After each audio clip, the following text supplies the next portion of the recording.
Agora, nesta noite eu quero que você abra comigo no livro de Jó, capítulo 14, versículo 14. Jó, capítulo 14, versículo 14. Agora, Jó está no Antigo Testamento e é o livro mais antigo do mundo. Não há nenhum livro conhecido no mundo tão antigo quanto o livro de Jó. E ainda assim, Jó faz uma pergunta que tenho certeza que incomoda muitos de vocês nesta noite. Ele faz uma pergunta com a qual todo grande filósofo já lutou. Ele faz uma pergunta com a qual todo grande pensador e intelectual em algum momento se depara.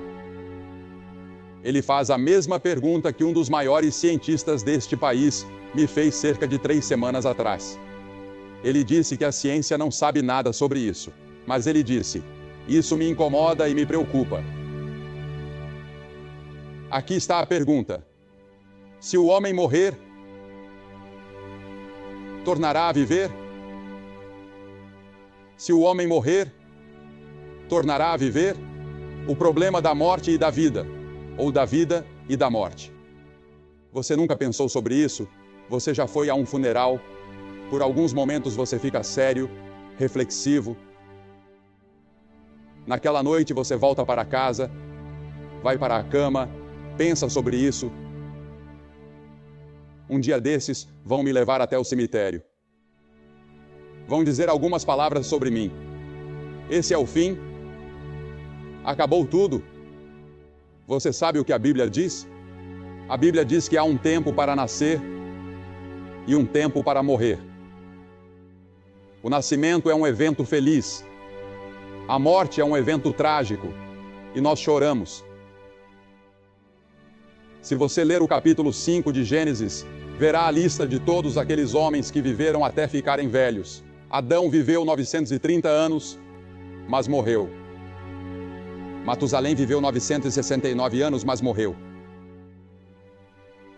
Eu li sobre um homem no outro dia no Brasil que dizem ter vivido 134 anos, mas morreu. No fim de toda a vida está a morte. A vida é muito breve, diz a Bíblia. É uma história que se conta. É a lançadeira do tecelão. É uma flor que murcha.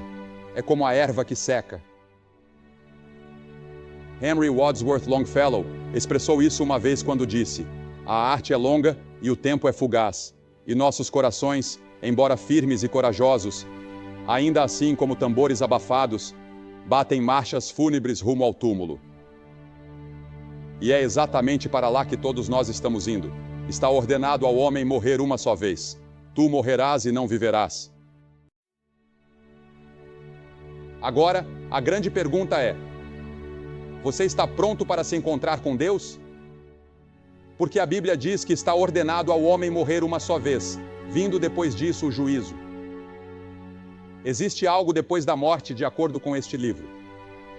Agora, mais uma vez eu digo, não posso te levar a um laboratório científico e provar isso para você, mas este livro ensina, de Gênesis a Apocalipse, que esta vida é apenas uma sala de preparação para a eternidade, a outra vida.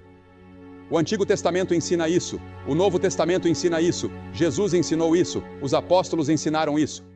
Se o homem morrer, tornará a viver? Essa é a pergunta que Jó fez. Essa é a pergunta que milhões estão fazendo nesta noite. E a resposta da Bíblia é um retumbante sim. Sim. A vida após a morte.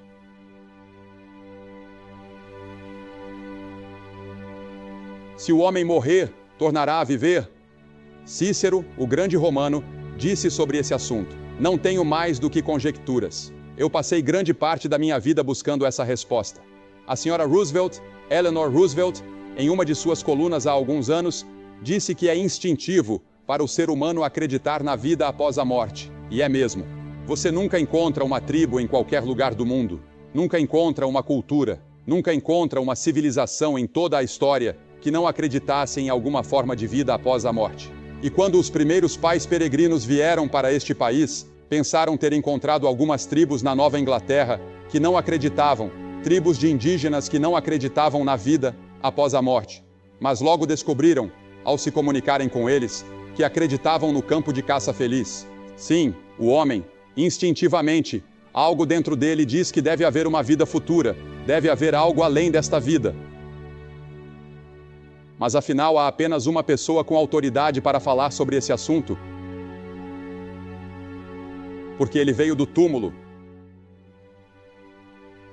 Ele ressuscitou. E o nome dele é Jesus Cristo. Há cerca de 2 ou 3 anos tive o privilégio de ter uma entrevista com o chanceler Konrad Adenauer, em seu último ano no cargo de chanceler da Alemanha. Ele me havia convidado, eu estava pregando na Alemanha e ele me convidou para ir vê-lo. E eu não sabia por quê. Fiquei bastante surpreso e, é claro, lisonjeado com o convite.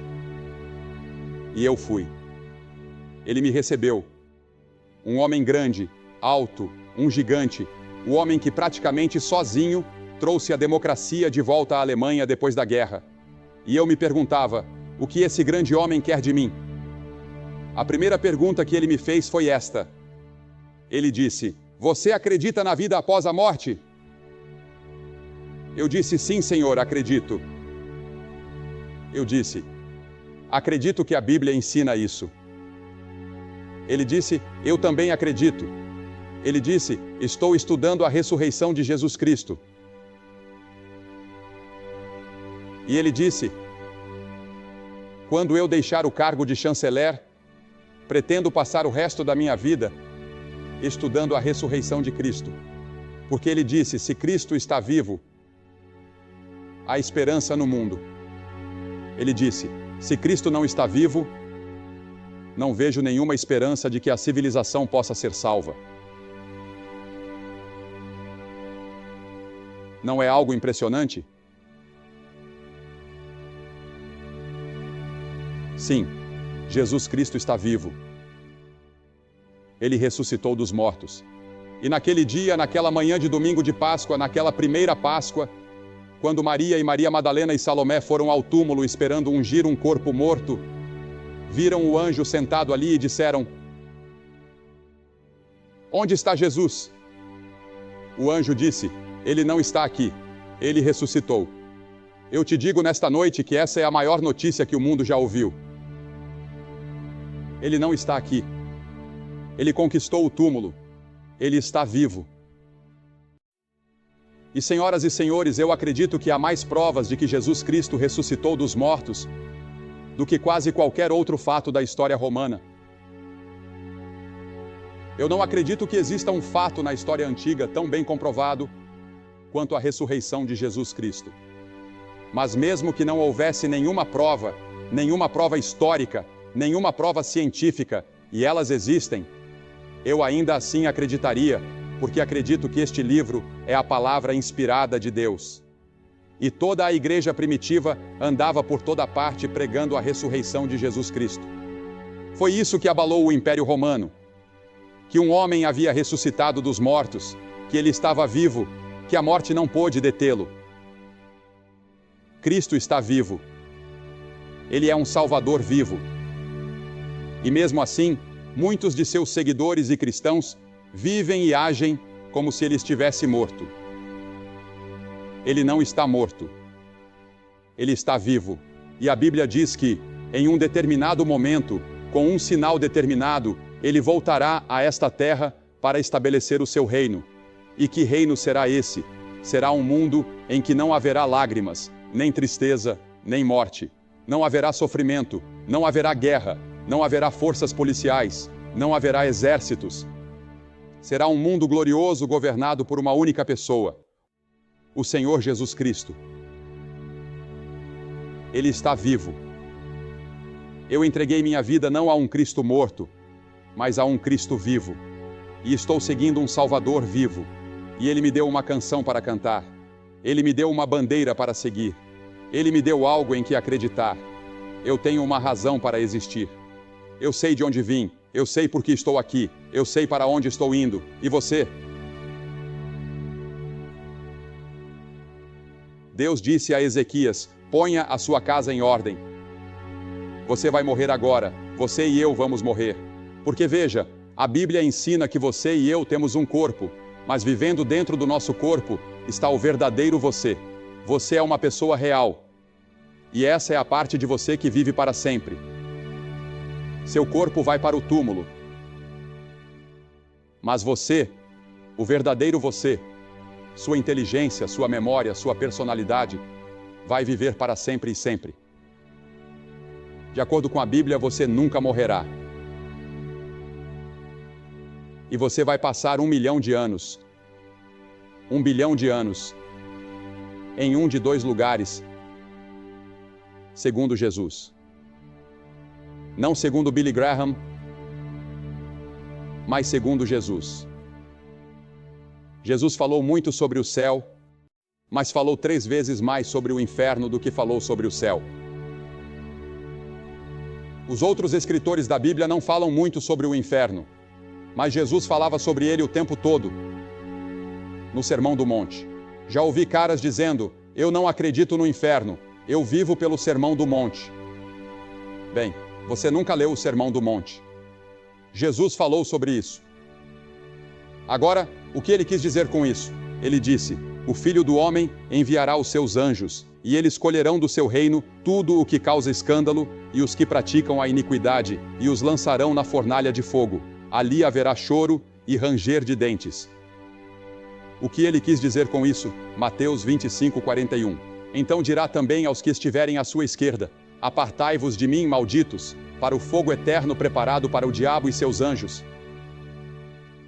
O que ele quis dizer com isso? Ele está dizendo que o inferno nunca foi feito para o homem.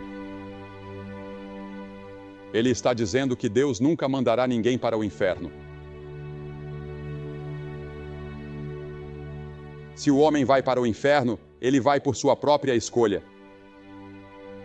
O inferno foi criado para o diabo e seus anjos, não para o homem. Deus nunca quis que o homem fosse para lá. E Deus fez tudo ao seu alcance para te manter fora de lá. Ele até deu seu filho para morrer naquela cruz para te manter fora de lá. Porque veja, quando Deus te criou, Ele te fez um ser moral livre. Você pode viver o tipo de vida que quiser. Você pode viver uma vida boa, pode viver uma vida má. Você pode quebrar as leis de Deus, pode obedecê-las. Você pode sacudir o punho na face de Deus e não há nada que Deus possa fazer. Porque ao te criar, Ele te deu o dom da livre escolha. Você não é um robô em que se aperta um botão e você obedece. Você tem o direito de resistir a Deus, de rejeitar a Deus. Mas a Bíblia diz que apesar da nossa rebelião e rejeição, Deus te ama. Ele te ama tanto que deu seu Filho para morrer pelos teus pecados.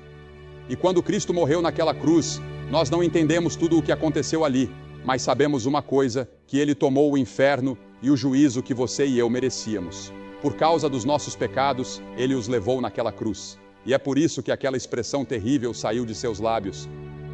Deus meu, por que me desamparaste? Porque veja, o verdadeiro significado do inferno é a separação de Deus. E naquele momento terrível, uma sombra passou entre Deus Pai e Deus Filho. Pela primeira vez desde que a eternidade começou, Cristo estava morrendo por você. E Ele sofreu as angústias do inferno. Ele se tornou culpado de mentira. Ele se tornou culpado de calúnia. Ele se tornou culpado de inveja. Ele se tornou culpado dos pecados mais sujos e imundos. E quando esses pecados entraram em sua alma, os seus pecados e os meus pecados entraram em sua alma, Deus não pôde olhar. Porque Deus não pode olhar para a iniquidade. Deus é tão santo. Cristo tomou o inferno que você e eu merecíamos naquela cruz. Agora Deus diz, receba-o, creia nele, coloque sua confiança e fé nele, e eu perdoarei seus pecados, e eu te garantirei a eternidade em um lugar chamado céu. Está tudo disponível para você e é tudo gratuito. Tudo o que você precisa fazer é receber. Que oferta Ele te faz nesta noite? Vida eterna. Agora, a vida eterna não começa no momento em que você morre. Quando você morre como cristão, a vida eterna não começa ali. A vida eterna começa no momento em que você recebe Cristo. Agora, muitos de vocês aqui na Carolina do Sul e na Carolina do Norte e por todo o país foram criados em lares cristãos ou frequentam uma igreja, vivem uma vida razoavelmente decente e meio que vivem do reflexo da religião dos seus pais. Mas você nunca realmente recebeu Cristo por si mesmo. Você nunca realmente confiou nele por si mesmo. Você não o conhece de verdade. Você não tem certeza se está realmente pronto para se encontrar com Deus.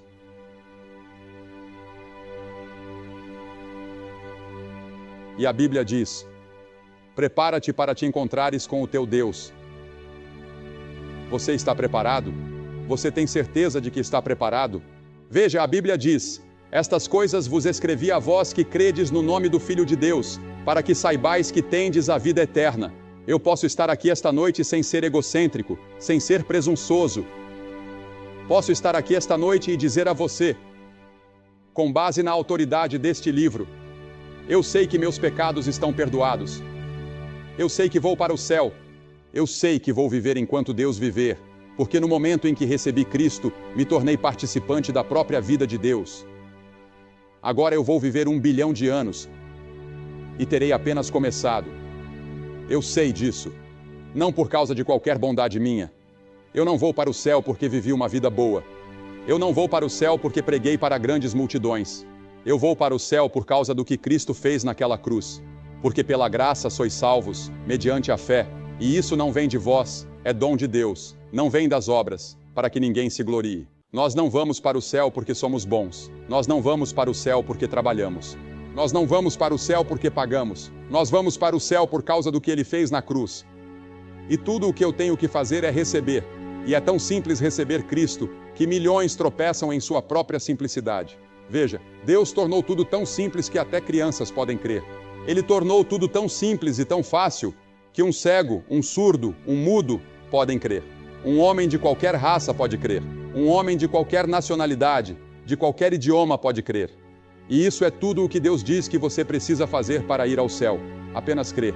Agora, essa palavra crer é um pouco mais profunda do que talvez você pense. Ela significa compromisso, significa entrega, significa que eu entrego tudo o que tenho a Jesus Cristo e confio somente nele para o meu perdão e a minha salvação. Significa que no momento em que você o recebe, seu nome é escrito no livro da vida. O seu nome está no livro da vida? Você tem certeza de que vai para o céu?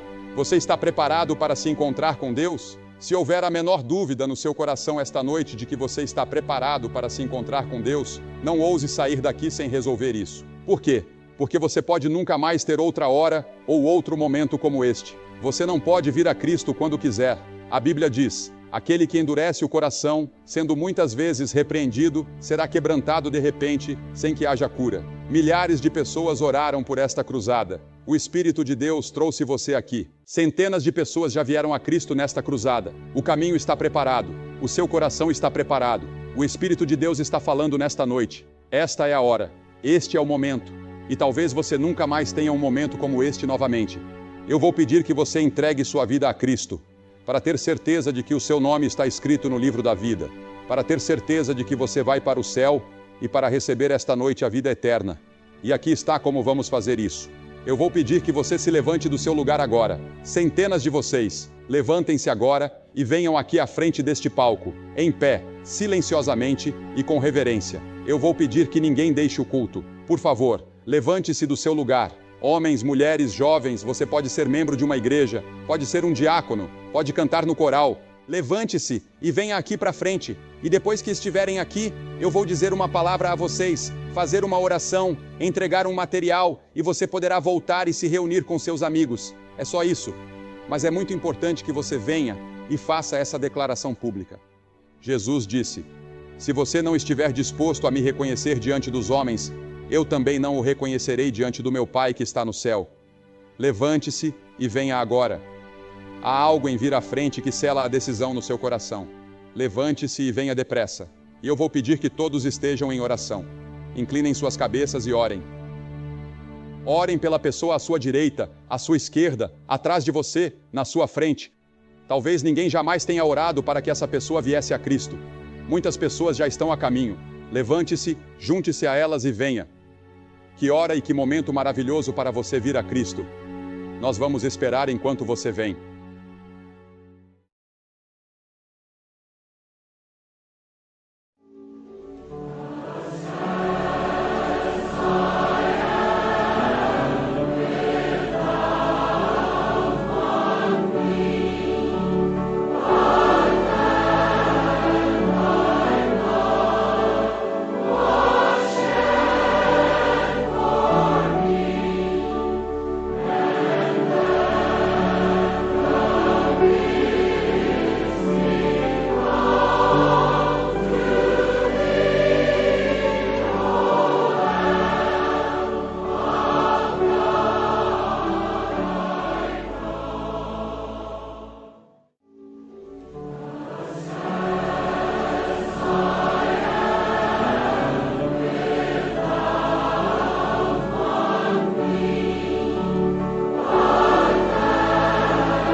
A vocês que estiveram assistindo pela televisão e estarão deixando o culto em apenas um momento, vocês podem tomar a mesma decisão e fazer o mesmo compromisso que estas pessoas estão fazendo aqui.